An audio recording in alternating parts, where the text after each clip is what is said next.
నమస్తే, welcome to Aadan. నేను మీ బాబాయ్ చౌదరి.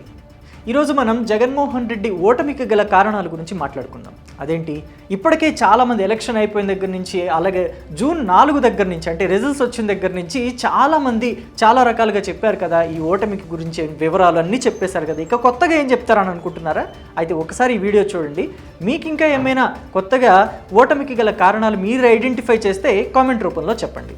ముందుగా చూస్తే జగన్మోహన్ రెడ్డి పరిస్థితి ఈ ఎలక్షన్లో ఎలా ఉందంటే, పుట్టింటోళ్ళు తరిమేశారు, కట్టుకున్నాడు వదిలేశాడు అన్నట్టుగా ఉంది. అయితే ఏంటి ఈ మాట, ఇంత పెద్ద మాట ఎలా వాడారు అని మీకు అనిపించవచ్చు. కానీ నేను చెప్పబోయే విషయాలు వింటే తప్పకుండా మీరు కూడా యాక్సెప్ట్ చేస్తారని అనుకుంటున్నా. సో లేట్ చేయకుండా వివరాల్లోకి వెళ్ళిపోదాం.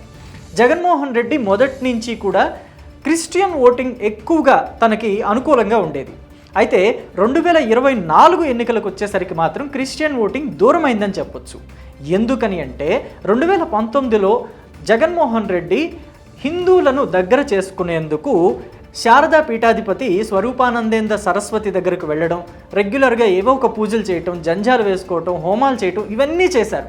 ఎన్నికల్లో గెలిచిన తర్వాత కూడా అదే కంటిన్యూ చేస్తూ వచ్చారు. ఎక్కడికి వెళ్ళినా బొట్టు పెట్టుకుని వెళ్ళటం, తీర్థ ప్రసాదాలు స్వీకరించడం, అలాగే తిరుమలకు వెళ్ళటం, రెగ్యులర్గా దర్శనాలు చేసుకోవటం, ఇవన్నీ. ఆ తర్వాత కొన్నేళ్ల తర్వాత అంటే 2019కి కొన్ని సంవత్సరాల తర్వాత తన భార్య భారతిరెడ్డిని కూడా తీసుకురావటం మొదలుపెట్టారు. అయితే ఇది ఖచ్చితంగా క్రిస్టియానిటీలో వాళ్ళకి నచ్చని అంశం. సో దాని గురించే వాళ్ళు డిఫర్ అవటం మొదలుపెట్టారు జగన్మోహన్ రెడ్డితోటి. పూర్తిగా అది 2024 వచ్చేసరికి తారాస్థాయికి వెళ్ళింది. పైగా 2024 ఎన్నికల దగ్గరకు వచ్చేసరికి బ్రదర్ అనిల్ కుమార్ కూడా ఫ్యామిలీ విషయాల్లో ఏవైతే డిఫరెన్సెస్ ఉన్నాయో, అలాగే పొలిటికల్గా ఎక్కడైతే డిఫర్ అయ్యారో, తను కూడా ఈసారి క్రిస్టియానిటీ ఓటింగ్ జగన్మోహన్ రెడ్డికి పడకుండా చూసే బాధ్యత నేను తీసుకుంటాను. పోయినసారి వెయ్యమని చెప్పిన నేనే, జగన్మోహన్ రెడ్డికి ఓట్లేయండి, మన జగన్మోహన్ రెడ్డి అని చెప్పిన నేనే ఈసారి వెయ్యొద్దని చెప్తాను అని చెప్పాడు. సో పుట్టింటి వాళ్ళు లాంటి ఓట్లు, క్రిస్టియానిటీ ఓట్లు పోయాయి. సో ఇక్కడికి వస్తే హిందూ ఓట్లు ఏమన్నా పడ్డాయా అంటే అది కూడా లేదు. ఇటు వీళ్ళు ఆదరించక అటు వాళ్ళు ఆదరించక అధోగతి పాలైంది వైసీపీ పని. సో మరి హిందువుల ఓట్లు ఎలా దూరం అయినాయి? వీళ్ళని వదిలిపెట్టి వీళ్ళ దగ్గరకు వచ్చాడు కదా, హిందువుల దగ్గరకు వచ్చాడు కదా, వీళ్ళు ఎలా వదిలేశారు అనుకోవచ్చు. జగన్మోహన్ రెడ్డి ఆంధ్రప్రదేశ్లో అధికారాన్ని చేపట్టిన దగ్గర నుంచి హిందూ దేవాలయాల మీద దాడులు జరుగుతూనే ఉన్నాయి.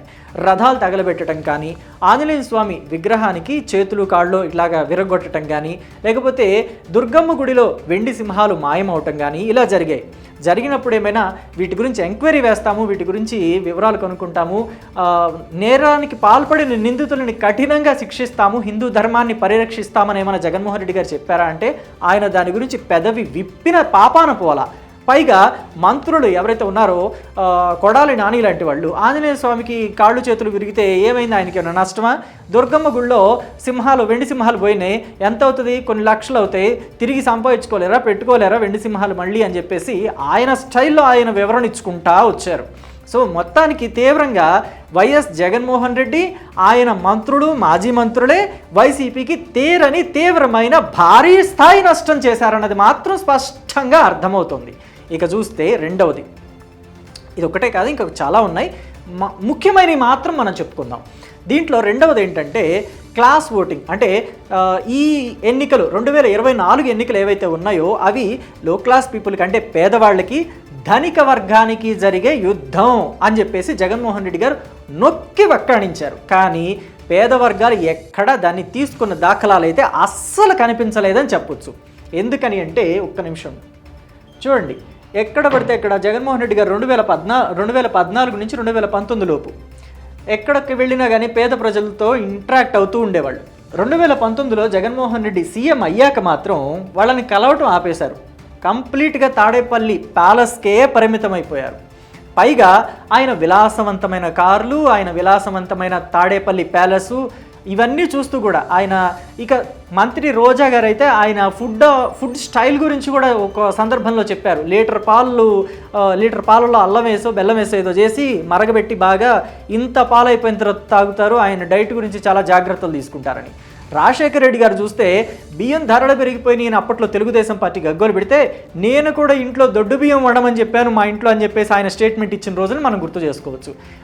ఈయనకి చాలా తేడా ఉందనేది పేదవాళ్ళు బాగా గ్రహించారు. పైగా నేను అక్క చెల్లెమ్మలకి ఎన్నో సంక్షేమ పథకాలు అందించాను, నేను వాళ్ళకి అవి ఇచ్చాను ఇవి ఇచ్చానని చెప్పేసి జగన్మోహన్ రెడ్డి గారు చెప్పుకున్నారు. విద్యార్థులకు అన్ని చేశాను, అక్క చెల్లెమ్మలకి ఇన్ని చేశాను, అవ్వాతాతలకు ఎంతో చేశాను, కానీ ఆ సంక్షేమ పథకాలు ఆ మంచి పనులన్నీ ఎటుపోయినాయో అని చెప్పేసి ఆయన ఆవేదన వెలిబుచ్చారు, ఆక్రందన వెలిబుచ్చారు, ఏడ్చినంత పని చేశారు. కానీ వాళ్ళంతా గ్రహించింది ఏంటంటే ఈయన మన సొమ్మే మనకు పెట్టారు, ఆయన సొమ్మేం పెట్టలేదు అనేది మాత్రం స్పష్టంగా పేదవాళ్ళు అర్థం చేసుకున్నారు. ఎందుకంటే ట్యాక్సుల రూపంలో పేదవాళ్ళు, మధ్యతరగతి వాళ్ళు, ధనికులు అందరూ కలిసి ప్రభుత్వానికి డబ్బులు జమ చేయబట్టే దాంట్లో నుంచే సంక్షేమ పథకాలు, దానికి తోడు అప్పులు, ఈ అప్పులతోనే మనకి సంక్షేమ పథకాలు ఇచ్చారు. అప్పులు ప్లస్ మనం కట్టిన ట్యాక్సులు కాకుండా ఎక్కడి నుంచి తీసుకొచ్చి జగన్మోహన్ రెడ్డి గారు సంక్షేమ పథకాలు ఇచ్చారు అనేది వాళ్ళల్లో వాళ్ళే క్వశ్చన్ చేసుకున్నారు. కాబట్టి ఆయన వైపు నిలవలేదు. సో సింపుల్గా తేలిపోయింది ఆ విషయం కూడా. ఇక చూస్తే కాపు కమ్మ, ఇప్పటివరకు మనం జగన్మోహన్ రెడ్డి గారు ఫెయిల్ అయిన మతం ఈక్వేషన్ల గురించి మాట్లాడుకున్నాం. ఇప్పుడు కులం ఈక్వేషన్ల గురించి మాట్లాడుకుందాం. జగన్మోహన్ రెడ్డి గారి మంత్రిత్వ శాఖలోని అంబటి రాంబాబు గారు పదే పదే చెప్పిన మాట ఏంటంటే పవన్ కళ్యాణ్ గారు కాపుల్ని తీసుకెళ్లి కమ్మోళ్ళకి అమ్మేశారనో, లేకపోతే కాపుల్ని తీసుకెళ్లి కమ్మోళ్ళకి బానిసలు చేశారనో ఆయన్ని రెచ్చగొట్టడానికి ఈ రెండు కులాలని వాడుకున్నారు. పవన్ కళ్యాణ్ని రెచ్చగొడితే పొత్తుల్లోకి వెళ్లకుండా ఉంటారు, పవన్ కళ్యాణ్ని రెచ్చగొడితే పొత్తులు పెట్టుకోరు, పొత్తులు పెట్టుకోకపోతే వైఎస్ఆర్ కాంగ్రెస్ పార్టీకి ప్లస్ అవుతుంది, ఇది వాళ్ళ మోటో. కానీ జగన్మోహన్ రెడ్డి గారు ఇది జరుగుతున్న మైనస్ని గమనించలేకపోయారు. ఎప్పుడో 1989కి ముందు వంగవీటి మోహన్ రంగా గారి హత్య జరిగింది. దాని పర్యవసానమే 1989 ఎన్నికల్లో తెలుగుదేశం పార్టీ తీవ్రమైన పరాజయాన్ని చవి చూడాల్సి వచ్చింది.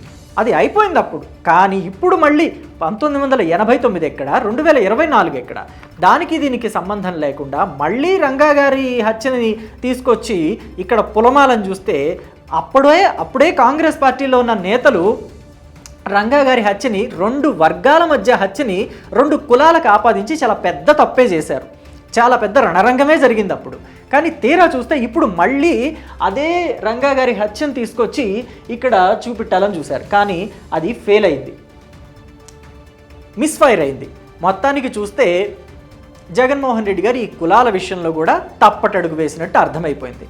పోనీ మన సొంత ఓటర్లు ఉన్నారు కదా, మన రెడ్డి సామాజిక వర్గం ఉంది కదా, వాళ్ళన్నా మనకి ఓటేస్తారులే అనుకుంటే వాళ్ళు కూడా తొంగి చూసిన పాపాన పోల. ఎవరో కొంత పర్సెంట్ మాత్రం పడింది, అస్సలు పడలేదని చెప్పలేము. కానీ సొంత సామాజిక వర్గమైన రెడ్డి సామాజిక వర్గమే నెల్లూరులో కానీ, కర్నూలులో కానీ, కడపలో కానీ, చివరికి సొంత జిల్లా అయిన కడపలో కూడా రెడ్డి సామాజిక వర్గం ఓట్లని జగన్మోహన్ రెడ్డి కోల్పోయారు అంటే సొంత సామాజిక వర్గంలో ఎంత చీలిక వచ్చిందనేది అర్థం చేసుకోవచ్చు, ఎంత వ్యతిరేకత వచ్చిందనేది కూడా మనం గమనించవచ్చు. సో వీటన్నిటి వల్ల జగన్మోహన్ రెడ్డి గారు తారాస్థాయి ఓటమిని, భారీ స్థాయి ఓటమిని, చారిత్రాత్మకమైన ఓటమిని చవి చూడాల్సి వచ్చింది. ఇక చూసుకుంటే జగన్మోహన్ రెడ్డి గారు ఏది చేసినా నేను ఆ సంక్షేమ పథకం ఇచ్చాను, నేను ఈ సంక్షేమ పథకం ఇచ్చాను, అమ్మఒడి ఇచ్చాను, నాన్న ఇది ఇచ్చాను, లేకపోతే ఇంకోటి ఇచ్చాను అని చెప్తూనే ఉంటారు. అన్నిటికీ నేను నేను నేను నేను నేను అనే పదాన్నే వాడారు. ఏదైతే చంద్రబాబు గారు చేశారో తప్పు, నేను తీసుకొచ్చాను సాఫ్ట్వేర్ కంపెనీలు, నేను తీసుకొచ్చాను హైటెక్ సిటీ అని ఆయన పదే చెప్పుకొని నేను అనే పదాన్ని వాడి ఆయన ఏదైతే డ్యామేజ్ని పొందారో ఇప్పుడు అదే డ్యామేజ్ని జగన్మోహన్ రెడ్డి గారు కూడా పొందారు. నేను అనే పదాన్ని వాడడం వల్ల ప్రజల్లో తప్పకుండా వ్యతిరేకత వస్తుంది. మనము మన కోసం తెచ్చాము, మనం చేశాము, మన ప్రభుత్వం చేసింది అనేది వాడకుండా నేను మీ బిడ్డని చేశాను, నేను మీ బిడ్డని తీసుకొచ్చాను, నేను మీ బిడ్డని అందిస్తున్నాను, నేను చేసింది ఇది, మీ మహానేత, మీ ప్రీతమ నేత బిడ్డని నేను చేశాను ఇది మీకోసం అని చెప్పడం వల్ల, పదే రిపీటెడ్గా చెప్పడం వల్ల ప్రజల్లో కొంత వ్యతిరేకత అయితే డెఫినెట్గా కనిపించింది. దానివల్లనే ఓట్లు కూడా చీలిపోయాయి. నేను అనే అహంభావం నుంచి బయటపడకపోతే ఏ నాయకుడైనా ఇదే దెబ్బ తినాల్సి వస్తుంది. పైగా సంక్షేమ పథకాల మీద గతంలో టీడీపీ ఏదైతే ఇమేజెస్ పెట్టుకుందో, చంద్రబాబు ఇమేజెస్ కానీ లేకపోతే ఎన్టీ రామారావు ఇమేజెస్ తక్కువగా పెట్టి చంద్రబాబు గారి ఇమేజెస్ ఎక్కువగా పెట్టుకుందని చెప్పేసి వైఎస్ఆర్ కాంగ్రెస్ పార్టీలో ఉన్న ఎమ్మెల్యేలు ఎవరైతే అన్నారో, కానీ ఆ తర్వాత జగన్మోహన్ రెడ్డి గారు కూడా అదే తప్పు చేశారు. అన్నిటికీ జగన్మోహన్ రెడ్డి గారి ఫోటో పెట్టుకోవటం. మొదట్లో వైఎస్ఆర్ బొమ్మ ఉండేది, కానీ తర్వాత ఏమైందంటే క్రమంగా వైఎస్ఆర్ బొమ్మ తొలగిపోయింది. ఆ తర్వాత జగన్మోహన్ రెడ్డి గారి బొమ్మ ఒక్కటే ఉంటుంది దాంట్లో. ఏ పథకం, సంక్షేమ పథకాలు 90% అంటే ఒక 10% మాత్రం ఉంచిపెట్టారు, మరీ తీసేయకూడదు కాబట్టి ఓకే, 90% వరకు మాత్రం ఓన్లీ జగన్మోహన్ రెడ్డి గారి బొమ్మలు మాత్రమే ఉన్నాయి. జగనన్న గోరుముద్ద, జగనన్న దీవెన, జగనన్న విద్యా కానుక, జగనన్న ఇట్లా అన్నిటికీ జగన్మోహన్ రెడ్డి గారి ఫొటోసే పెట్టడం వల్ల వాళ్ళకు కూడా చూసి చూసి చూసి విసుగొచ్చేసింది. తీరా చూస్తే సైలెంట్ ఓటింగ్ పడింది. వైఎస్ఆర్ కాంగ్రెస్ పార్టీకి ఈ ఎన్నికల్లో తెరపడిందని చెప్పాలి. మరి ఇదే దాంట్లో కనుక ఉంటే వచ్చే ఎన్నికల్లో కూడా కష్టమైపోతుంది. సో ప్రజలకి మనమేం చేస్తాము, ప్రజలకి మనం ఏ అభివృద్ధి చేయగలుగుతాము అనేది మాత్రం చెప్తే డెఫినెట్గా ప్రజలు గుర్తిస్తారు. ఎన్నికల్లో ఒక అవకాశాన్ని కల్పించే అవకాశం కూడా ఉంటుంది, ఒక ఛాన్స్ ఇచ్చే అవకాశం కూడా డెఫినెట్గా ఉంటుంది. కాకుండా ఇలా చేస్తే కనుక డెఫినెట్గా భారీ మూల్యం చెల్లించుకునే పరిస్థితి ఏర్పడుతుందని చెప్పాలి. Thank you.